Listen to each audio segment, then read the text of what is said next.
Metropolis shines in bold full color, promising a world of hope, wonder, and danger. The stage is set for the complete story of the one and only Superman.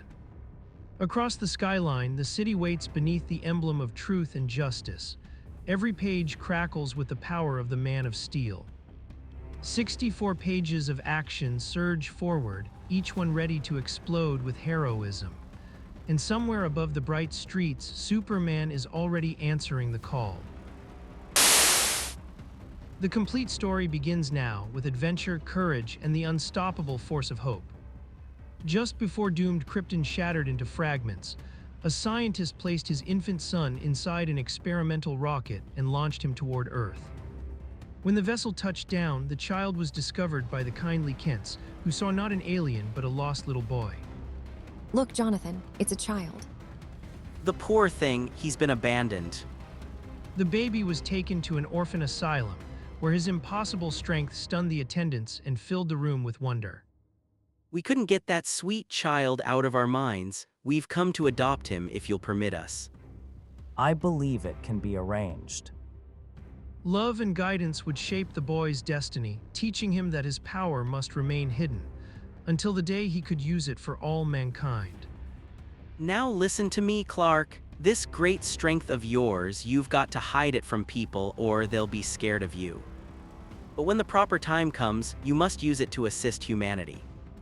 As the boy grew older, a wondrous truth revealed itself in the bright heart of Metropolis. He could hurl himself over skyscrapers, leap an eighth of a mile, and race faster than a streamlined train. Nothing less than a bursting shell could hope to pierce his skin. The world was discovering the making of a living legend. What the? This is the 6th hypodermic needle I've broken on your skin. Try again, Doc. But the passing of his foster parents struck Clark Kent like a thunderbolt, leaving grief in its wake.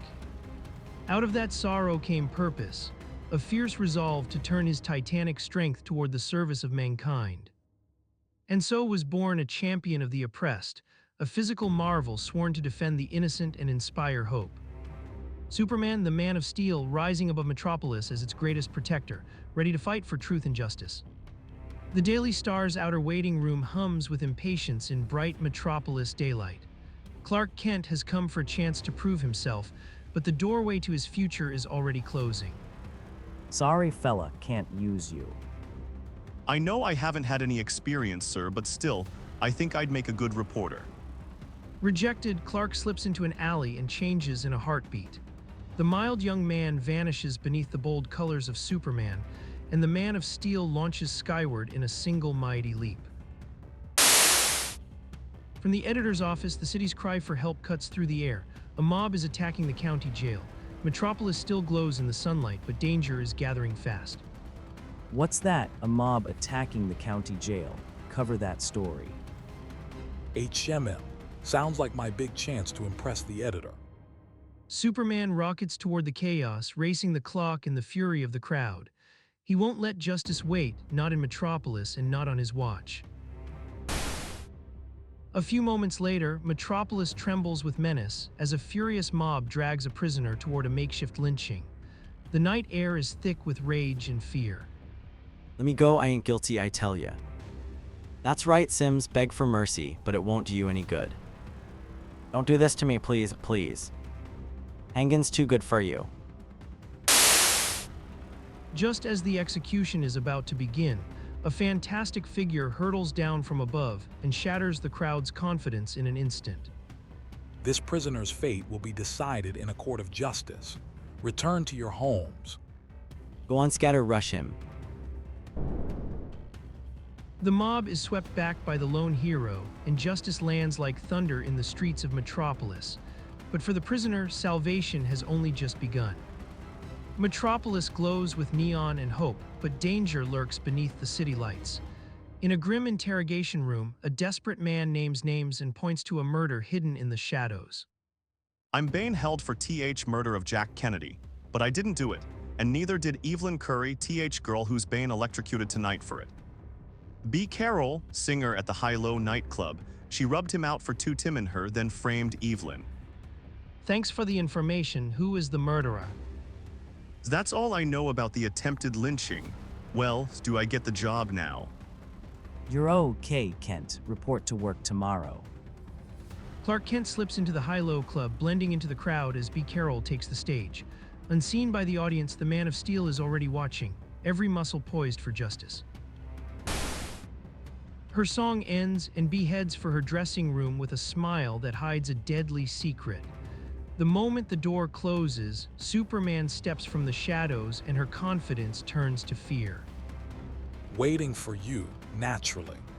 I thought you might be interested in learning. I know that you killed Jack Kennedy. What kind of nut are you, anyway? Get out here before I call the manager. Metropolis at night gleams beyond the window, but inside this room the air is heavy with lies and fear. Superman has cornered the truth at last. Sims told me everything. How you shot Jack, then framed Evelyn. You attract me. Couldn't we talk this over? You're wasting your time. I'm only interested in seeing that you get what's coming to you. You'll regret butting into this. Yes, I killed Jack Kennedy and he deserved it. But you'll never tell anyone. You're not going to leave this room alive. In a blur of red and blue, Superman's hand darts out and crushes the pistol barrel like paper. The killer's confidence shatters in an instant. Are you ready to sign a confession? Or shall I give you a taste of how that gun felt when I applied the pressure? You're hurting me. I'll get the chair for this. You should have thought of that before you took a human life. The governor will be interested in hearing what you've got to say. A special news bulletin cuts through the night. Evelyn Curry is to be electrocuted in half an hour unless the governor grants a reprieve. Superman turns toward the clock and Metropolis holds its breath. Metropolis gleams under a cold night sky as a tireless figure races through the darkness. Seconds count, one delay could mean the loss of an innocent life. At last, the governor's estate rises ahead, shadowed and imposing. A desperate mission has reached its destination. Make yourself comfortable. I haven't time to attend to it. What do you mean by knocking at this hour of the night? I must see the governor. It's a matter of life and death. See him in the morning. I'll see him now. This is a legal entry. I'll have you arrested. Answer my question. Are you going to take me to the governor? No, I won't.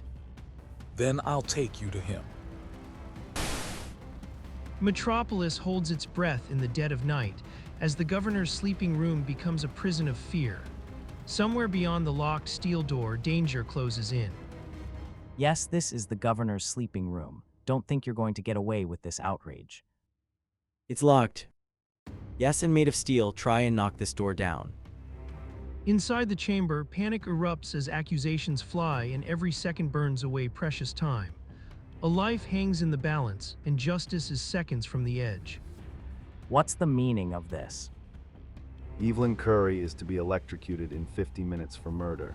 I have proof of her innocence, a signed confession. Believing the governor threatened by a madman, the butler suddenly draws a concealed weapon. The room tightens with terror as one wrong move could mean disaster. Reach for the ceiling quick. Put that toy away.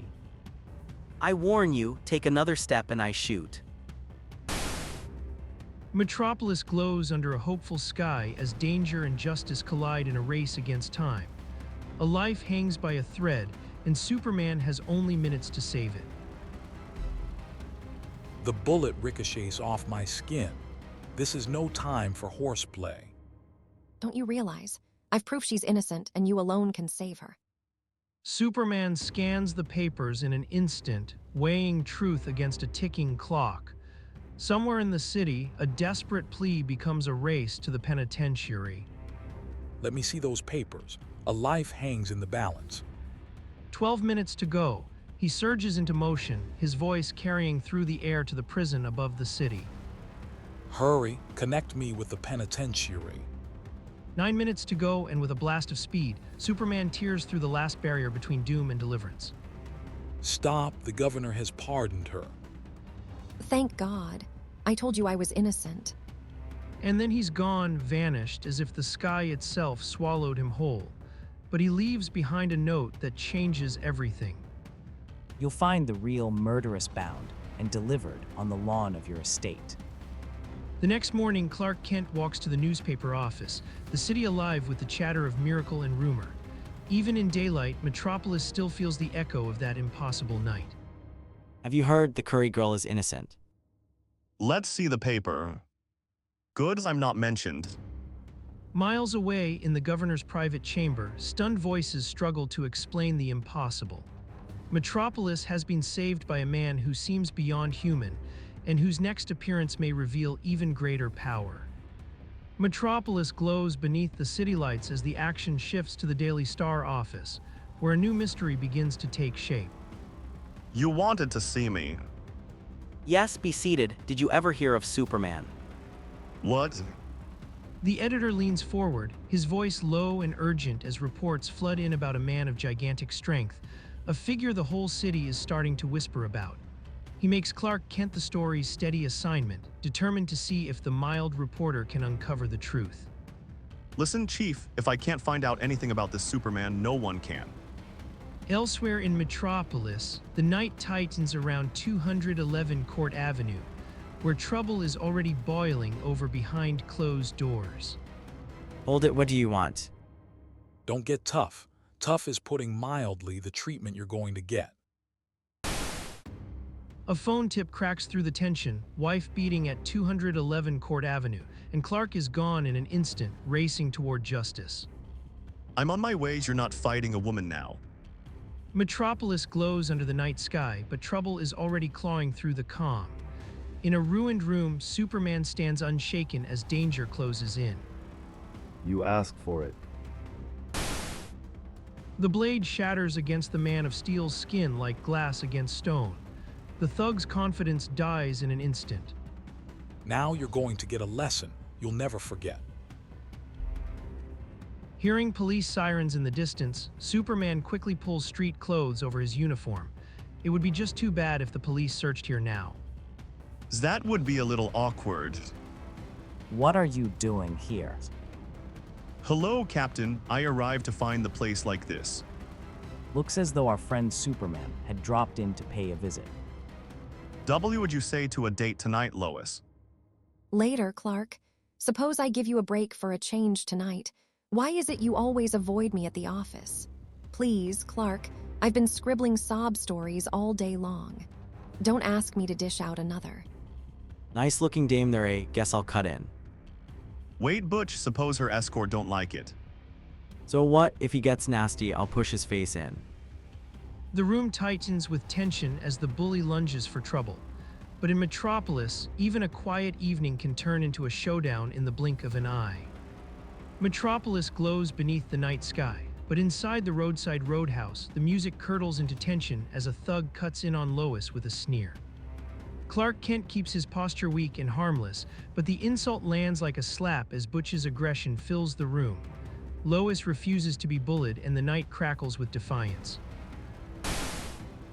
Lois breaks free and storms out, leaving the hoodlums boiling with rage.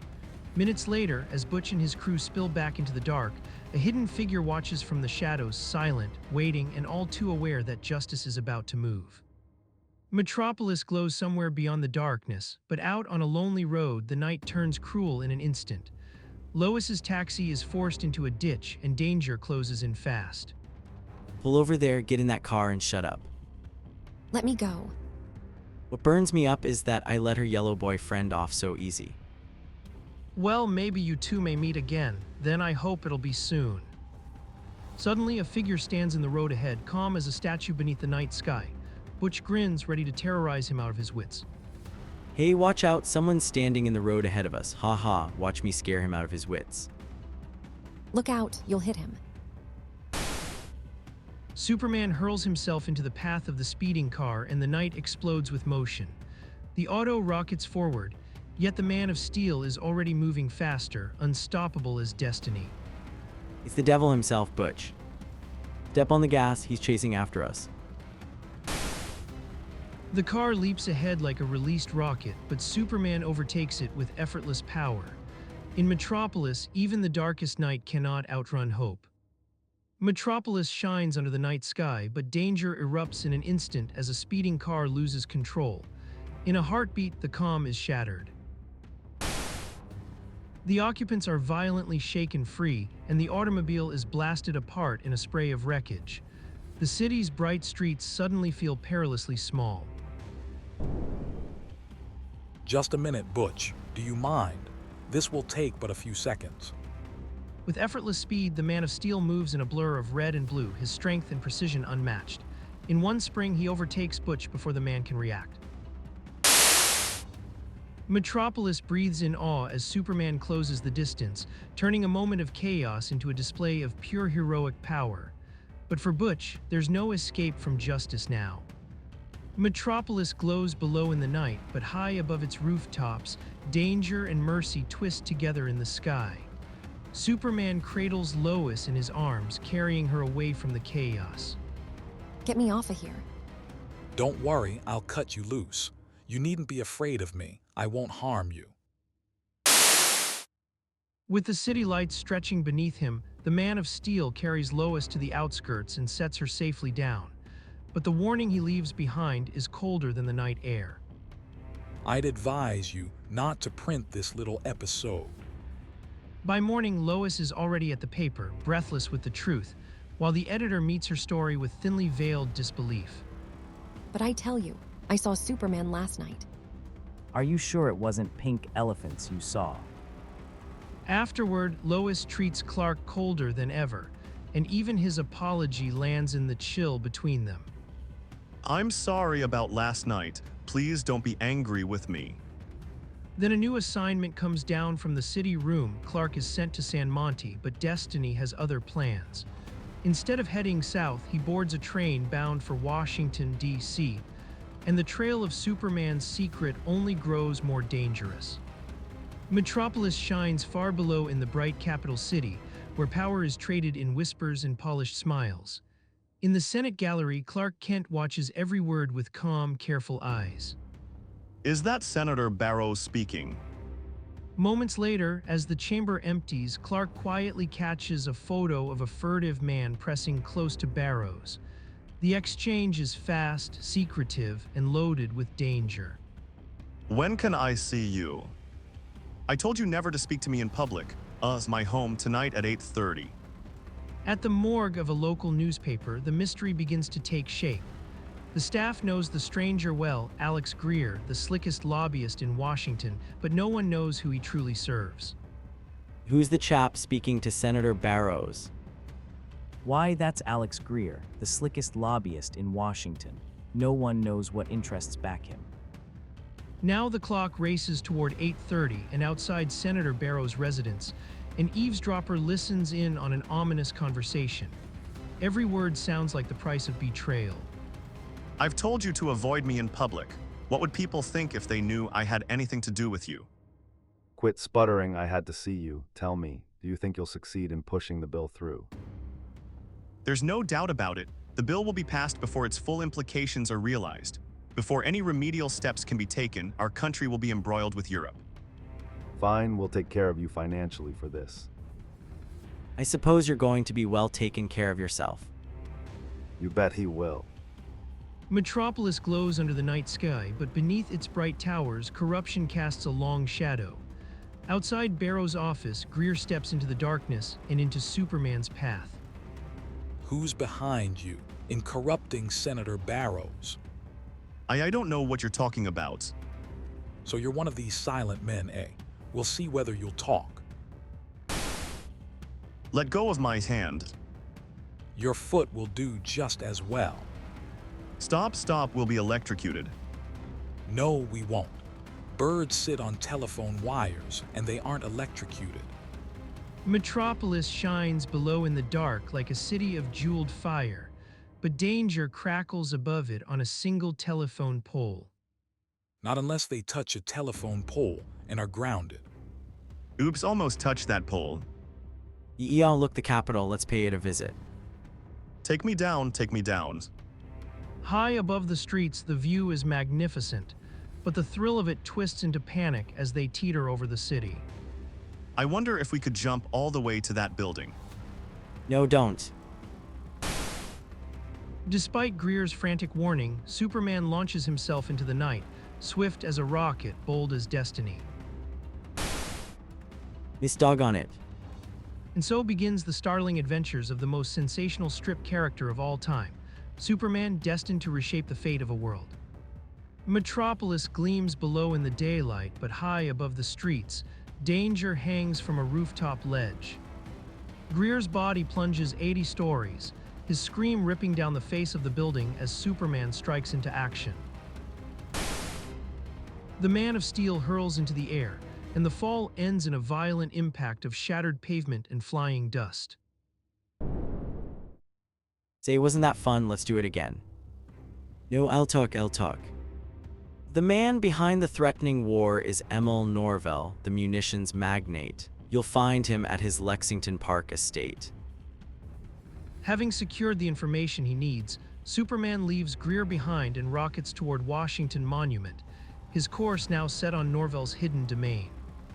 Moments later, a warning reaches the estate, and Norvell answers with a cold promise that the most dangerous man alive will not leave his grounds. 5 minutes later, in Metropolis at night, Superman steps through Emil Norvell's study window with calm, unshakable certainty. The city's bright promise feels a world away as the hero confronts a man with something to hide.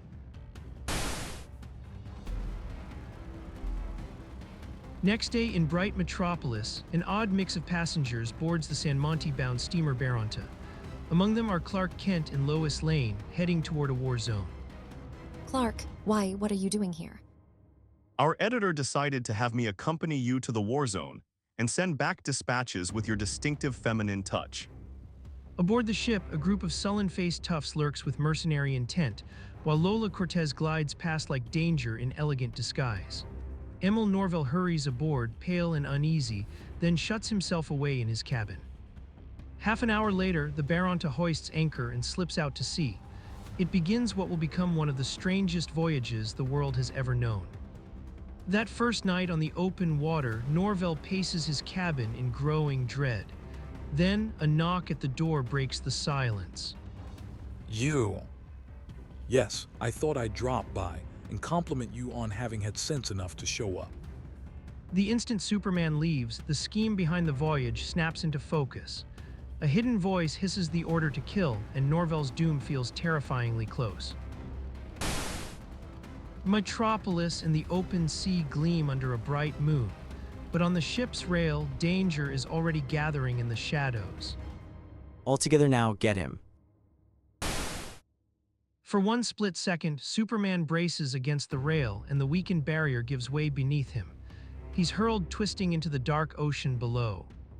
It was simple, just a little shove, and he toppled overboard. Now about that dough you promised us. You'll get nothing. Get out of here, you trusting fools, and be glad I don't turn you over to the police. You'll be sorry for this. See you later. The next evening, as the steamer comes into port, Norvell waits for his double-crossed henchman, but he makes a fatal choice and keeps moving on. And far behind the ship, in the cold black water, Superman surges forward with relentless power, swimming straight back into the fight. Metropolis glows under a bright, heroic sky, but in a shadowed alley, Norvell is cornered and the danger closes in. Holy cats, it's him. Right, and here's where I even the score. Superman blazes through the thugs with unstoppable force, and they flee before his fury as the city watches in stunned relief. You're safe now. Tell me why they were after you. You saved me, but why? Because the fate you escaped is pleasant indeed compared to the one I have in store for you. If you join the San Monte army.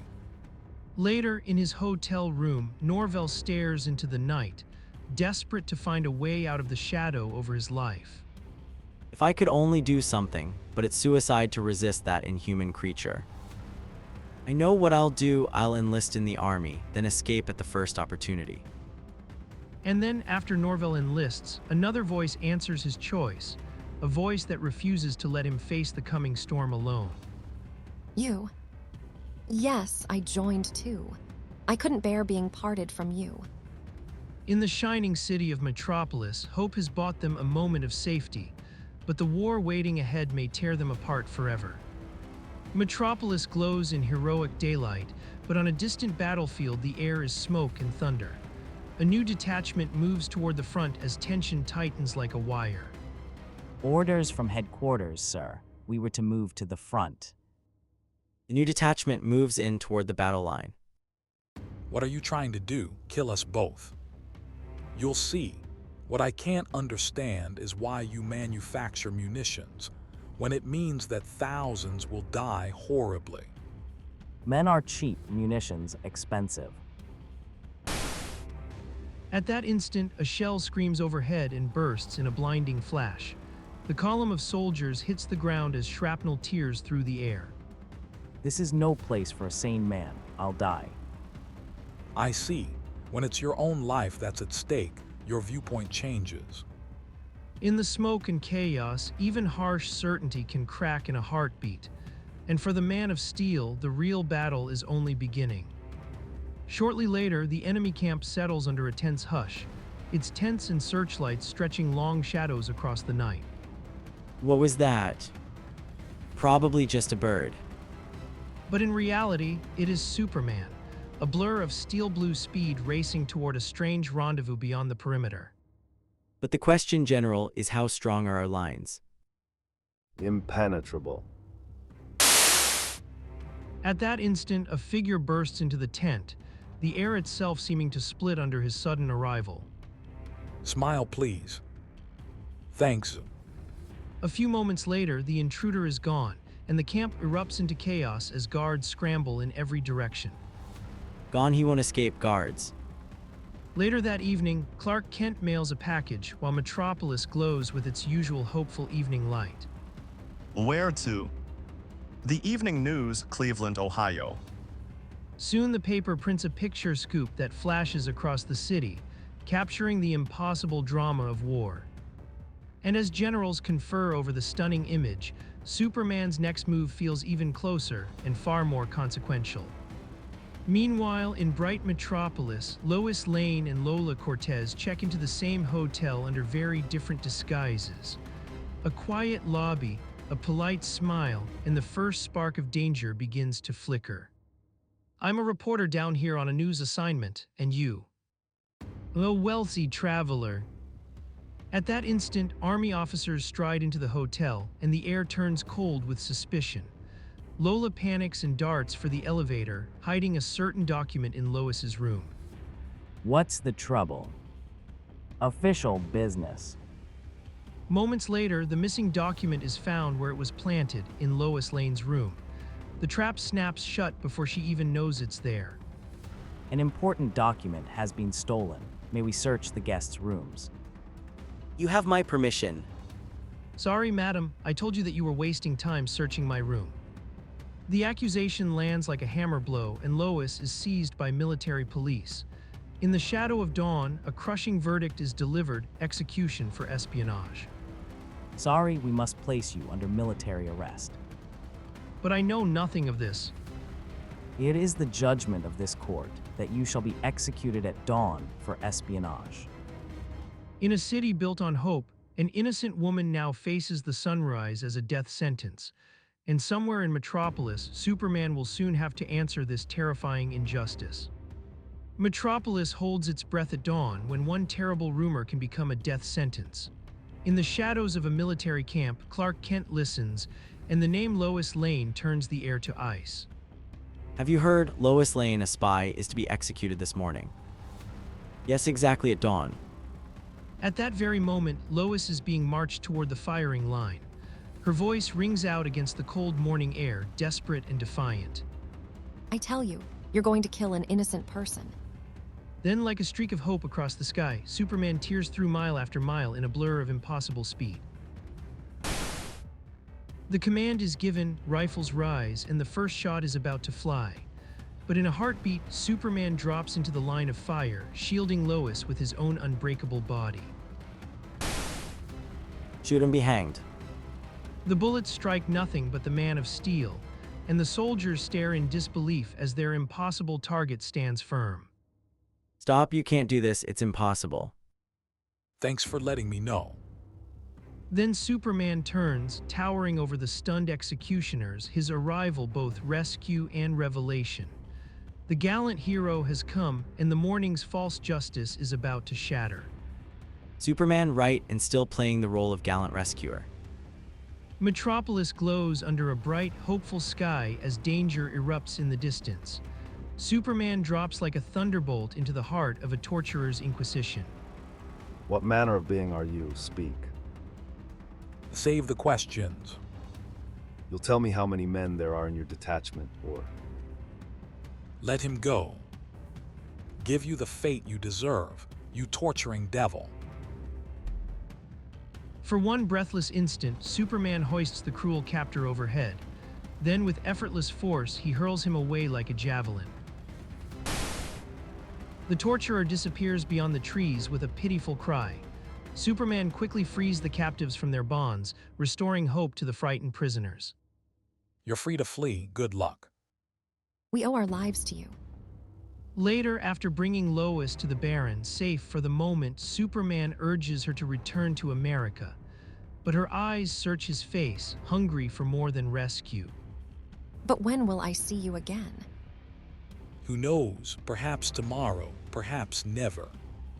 Metropolis blazes under a tense wartime sky, and Superman turns from one threat to answer another. But when he returns to his detachment, the calm is shattered by cannon fire thunder. Anti-aircraft guns rake the camp with merciless fury, and a bloodthirsty aviator tears through the air above like a predator. The soldiers below are trapped in the storm. Die like crawling ants. Then the Man of Steel launches himself skyward, a living blur against the blazing sky. For the first time in history, a man takes on an airplane single-handed. The plane dives straight at Superman, guns blazing, metal shrieking through the air. He does not flinch. With a crack of impossible force, the aircraft slams head-on into the Man of Steel. Its propeller shatters against his skin, and the raging machine plunges from the sky. Good, that finishes my nemesis.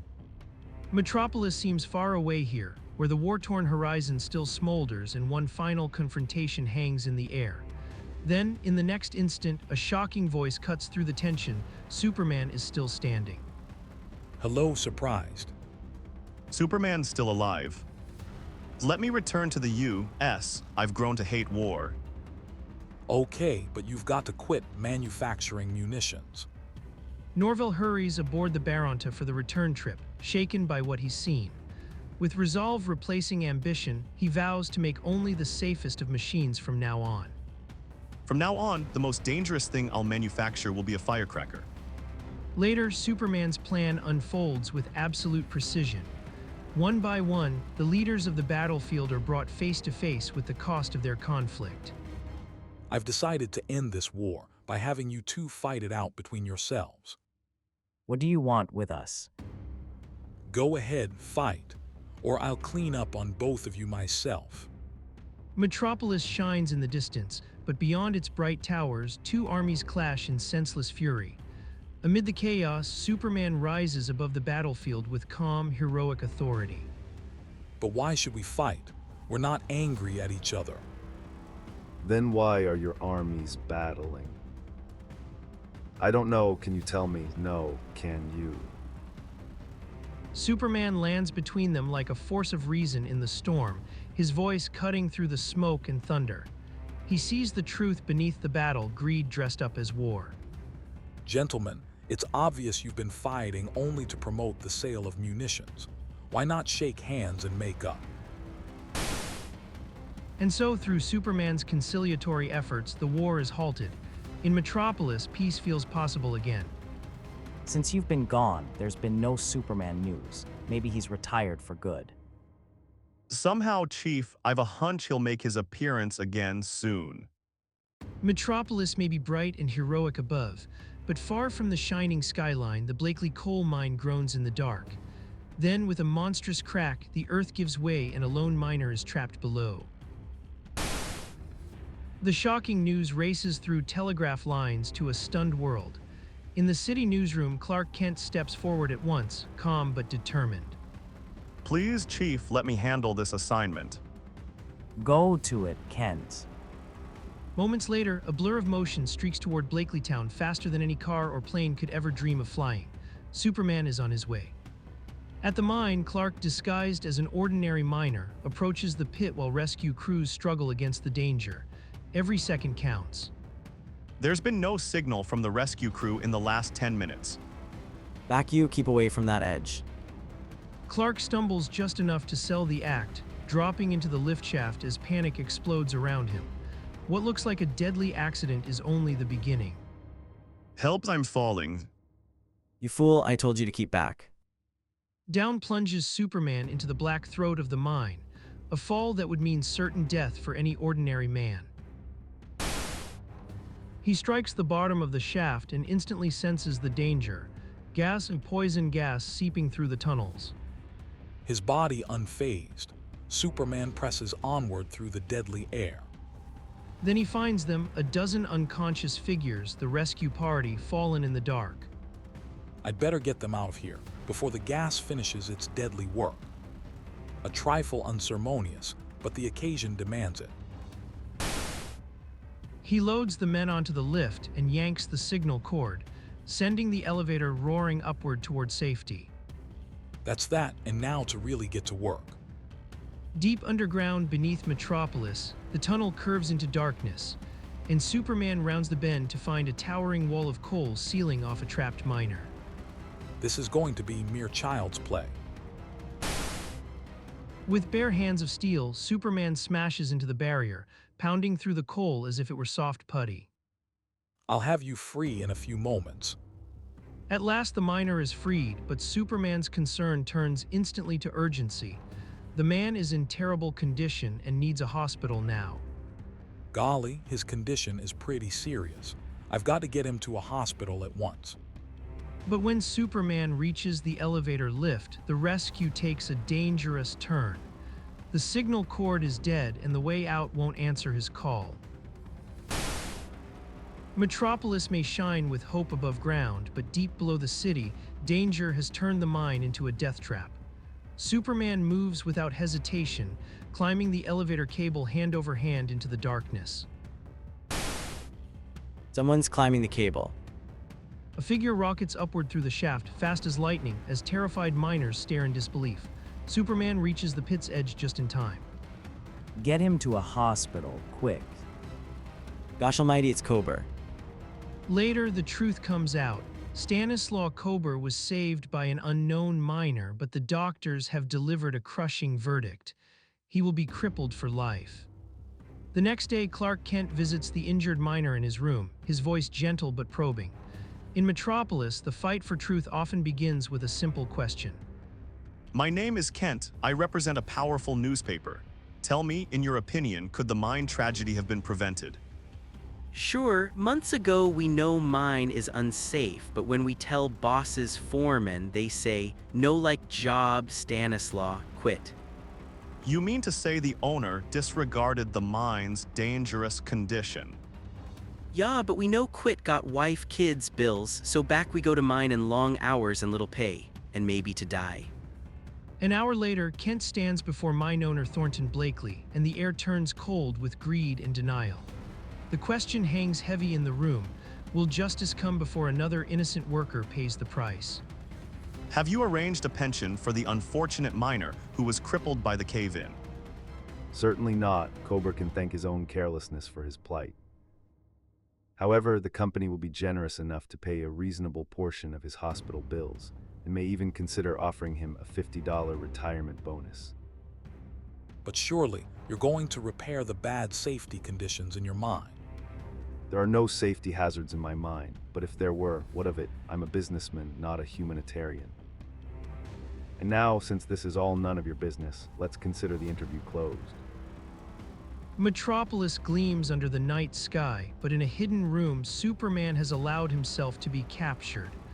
The trap has sprung, and the real danger is only beginning. What were you doing here? He won't answer. Let's take him into TH, boss. What's the meaning of this interruption? We caught this bohunk, probably a sneak thief, window peeping. All I ask is a few minutes alone with this window peeper in the back room at headquarters, and you'll have a full confession, Mr. Blakely. Beautiful ladies, much music, rich party, Read of these things tonight. I want see them with own eyes. I see, just a sap, give him a beating he'll never forget, guards, then turn him loose. Come on, you, outside. Wait, I've changed my mind. Let him stay.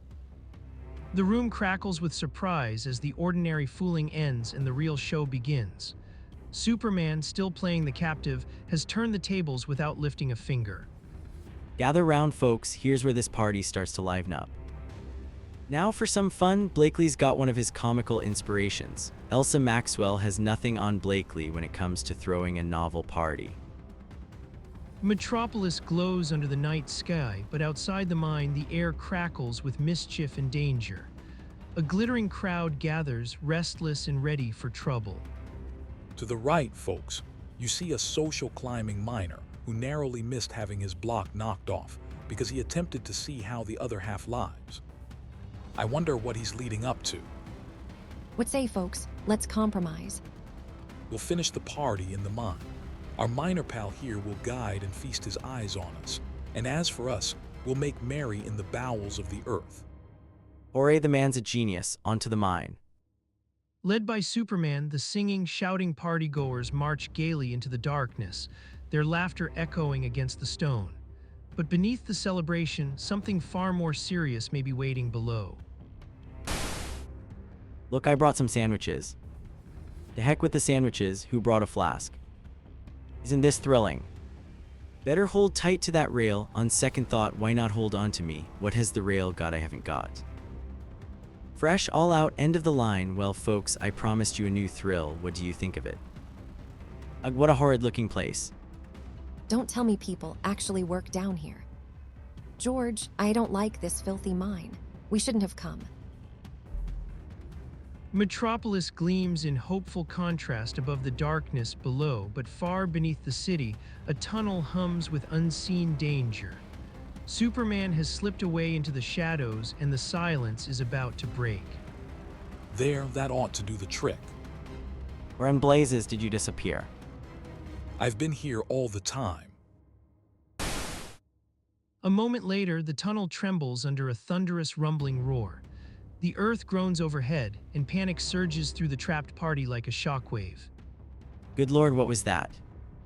They whirl and race back through the tunnel, only to slam to a sudden stop as the way ahead collapses in a violent cave-in.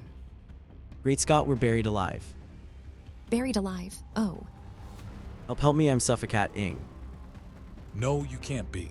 Arrow'll last another 24 hours. Superman stands unshaken in the choking dark, but the tunnel has become a tomb, and every second now carries the weight of a life or death rescue. Metropolis glows beyond the danger, but deep inside this trapped chamber, fear hangs in the air. Another 24 hours could mean rescue or disaster. Another 24 hours. Yes. The prisoners cling to hope, arguing over whether salvation will come in minutes or never at all. Maybe rescued in 5 minutes, maybe never. You, this was your clever idea.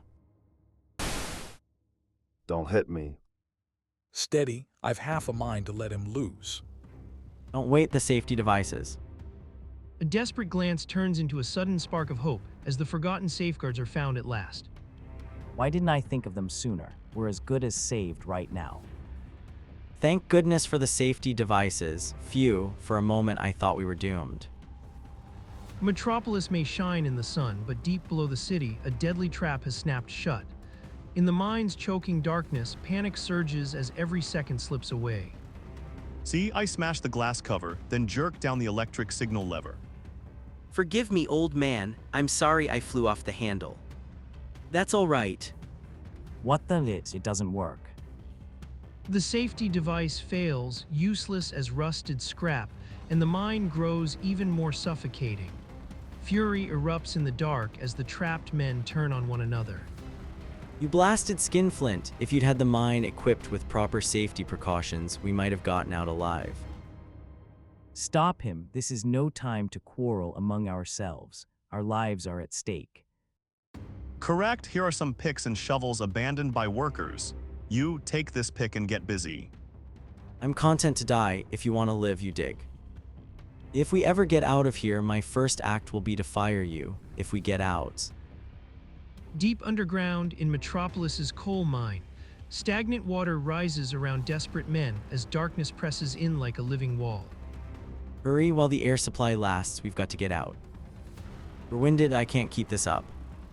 Think of the miners, they do this for 14 long hours every single day. On the other side of a towering barrier of coal, a rescue party hammers frantically, but the way out remains sealed. It's no use, we'll never get out of here. We'll all die. Oh, if I only had this all to do over again. I never knew what the men down here have to face. That's all I've been waiting to hear.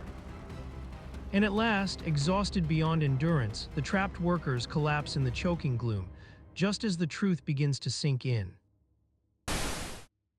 Hold on, I'm breaking through now. Dragermen were saved, mister. Are we glad to see you? Hurry, there's liable to be another cave in any second.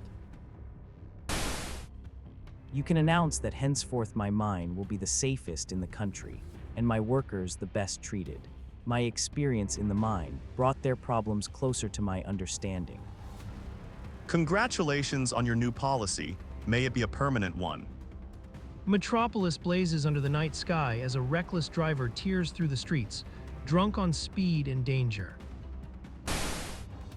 Suddenly, a shrill shriek cuts the air, a sharp, sickening impact as the car strikes a pedestrian.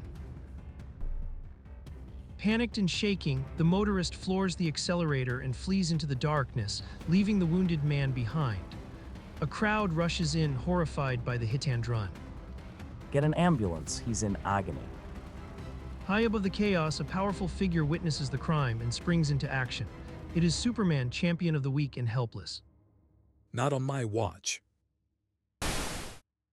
With one tremendous leap, the Man of Steel descends beside a railroad track, just as a speeding train bears down on him. Ahead, the hit-and-skip car stalls on the tracks and danger comes roaring closer. Within the engine car, the night ride through Metropolis hums with steel and speed. But in the shadowed corner, trouble is already reaching for a bottle. Now's me chance to sneak a lil nip while his back is turned.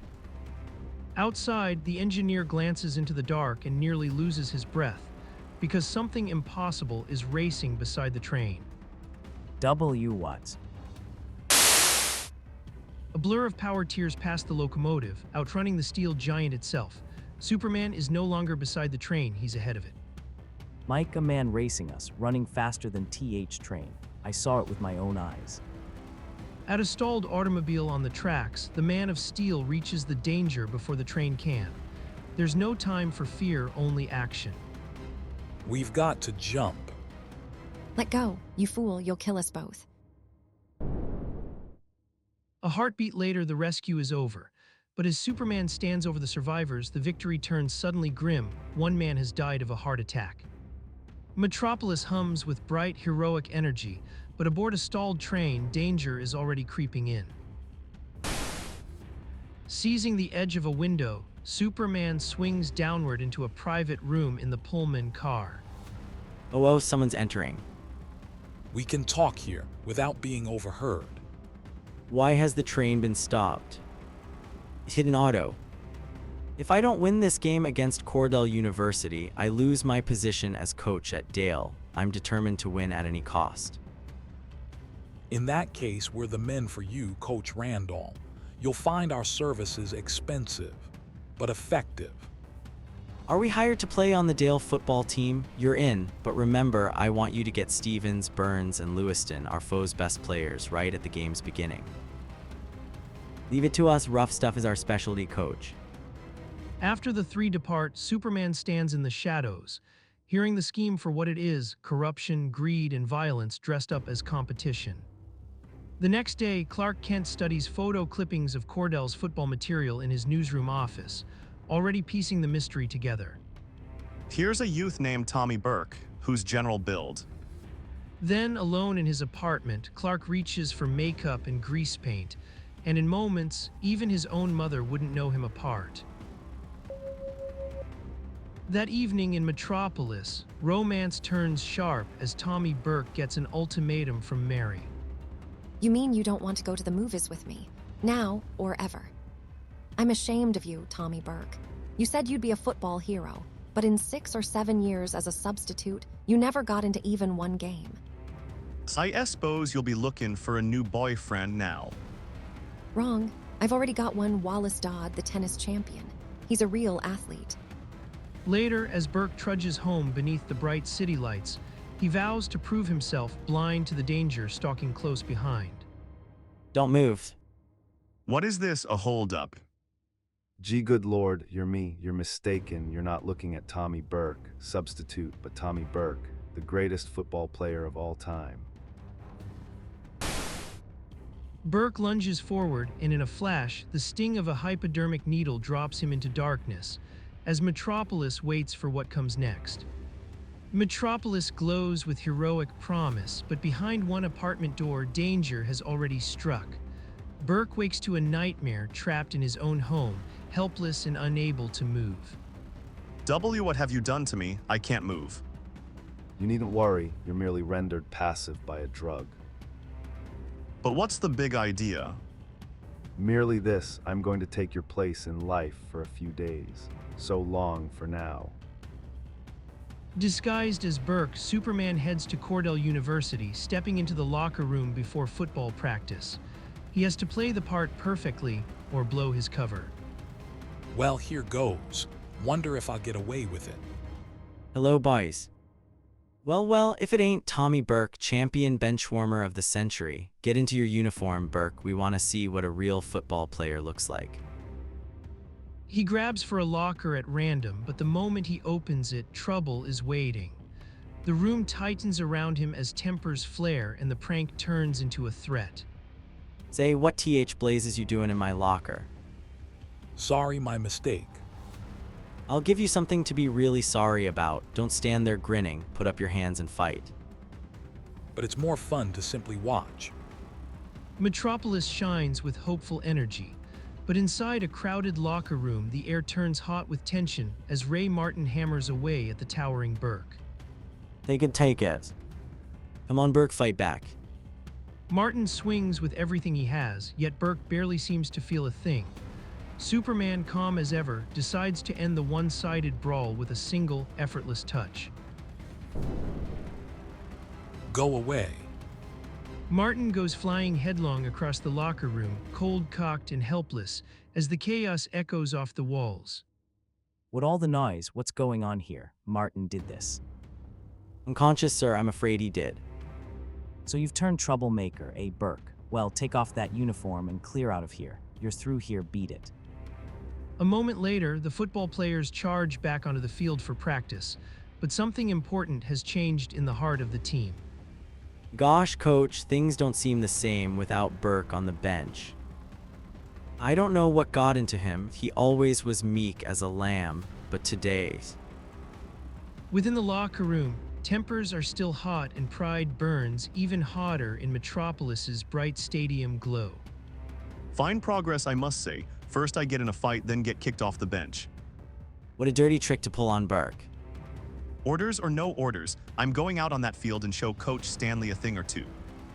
Outside, the game surges on and then Burke appears, stepping onto the field as the crowd holds its breath.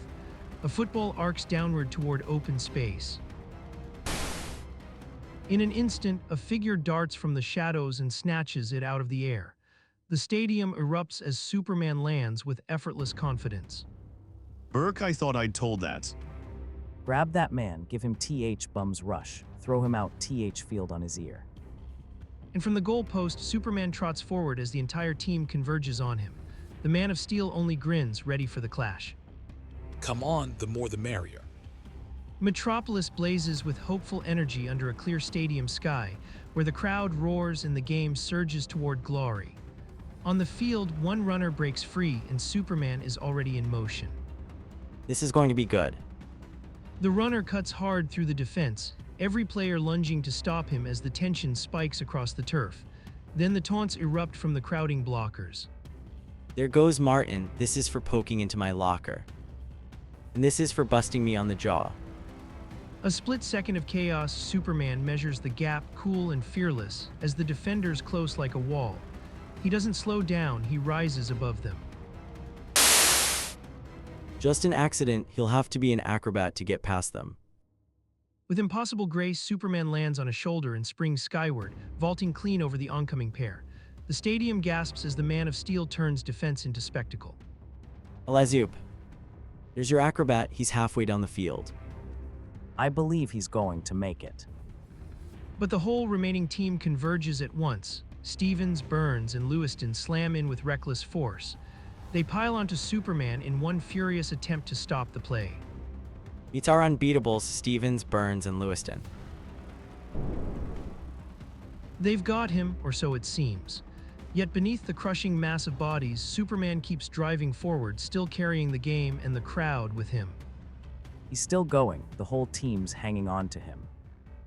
And in the bright heart of Metropolis, the impossible becomes routine when Superman refuses to stop. But with the whole team clinging to his back, the question remains, how far can the Man of Steel go? Under the bright lights of Metropolis, a final sprint becomes a thunderbolt as Superman tears down the field toward glory. He shakes off the defenders, surges across the line, and the crowd erupts in disbelief and triumph. Touchdown. Coach Burke, have you been holding out on me? What's come over Burke? Boy, what a run. But the miracle on the field is only the beginning, as the news spreads through Metropolis like wildfire. This is the sports editor of the news. Listen, I've got a player named Tommy Burke who's a marvel, a sensation. Burke, don't make me laugh. It's no secret he's the joke of the Cordell team. What is this, a gag? In Burke's apartment and across Dale University, that same article twists praise into suspicion. Someone is already deciding that Cordell's star player must vanish before the championship game. During the following days, the Cordell team practices steadily for the big game in bright Metropolis, where every hopeful stride carries the weight of tomorrow. I still don't get it. How in the world can a player become so good overnight? If you knew, you'd be the greatest coach in the world. Tomorrow's the game with Dale. Now remember, early to bed, no smoking, no drinking, pleasant dreams. That evening, Burke sleeps in his apartment, unaware that danger is already at his door. Hidden above, Superman watches every move as two kidnappers close in. He's completely out, tied up, quiet, and no struggle at all. The thugs don't know Burke is under the influence of a sleep-inducing drug, or that the Man of Steel is observing from the molding overhead. When the kidnappers drive off, Superman races in pursuit, easily keeping their automobile in sight through the night streets of Metropolis.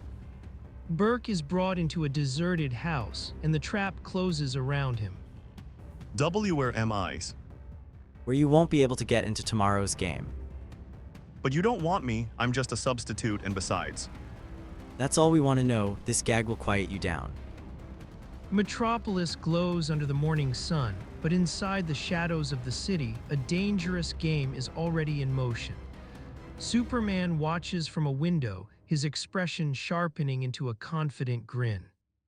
Fine, they've taken him off my hands, and they mean him no physical harm.